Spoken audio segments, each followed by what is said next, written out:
За эрүүл мэндийн даатгал. За эрүүл мэндийн даатгал бол дотор их олон төрлийн зардлаар нь үнэлгээгээр нь эсвэл зарим нэг өвчнүүдийг хамруулаагүй гэдэг. Энэ бол зүгээр нэг эрүүл мэндийн даатгал нэг бүтээгдэхүүн ярьж байгаа асуудал энэ бол нэлээд өргөн хүрээний ойлголт байна.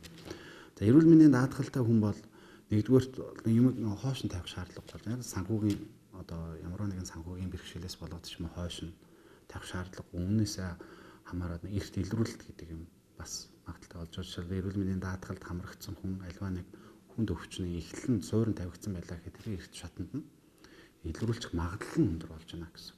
Бид нар ч нөгөө нэг ингэдэг шүү дээ. Одоо дэлгүүрт ороод юм бараа худалдаж авахтай үнийг нь харддаг шүү дээ. Ер нь бол хөвчлээ. Яадаг вэ гэхээр бид нэр төвөвчээрээ хэмжигдээд байгаа бол уулын авчмаар байдаг. Гэтэл үн хідвэ гэдэг хамгийн тэнний тэргүүний одоо шалгуурыг тавьж авдаг.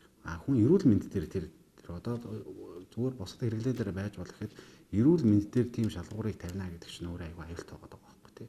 Хүн хамгийн сайн үйлчлэгийг, хамгийн чанартай үйлчлэгийг, хамгийн боломжтой, хамгийн богинохон хугацаанд тэр үйлчлэгийг аваад явах боломжоо бас алдчих бай дээ. Эрүүл мэндийн даатгал бол бас магадгүй саяны ялгаан дээр ярихлаа хүн лангуунаас худалдаж авах хамгийн чанартай нь энэ юм байна. Ингээд шууд худалдаж авах боломж юм өгч юм. Төвчөө шалгахгүйгээр тий.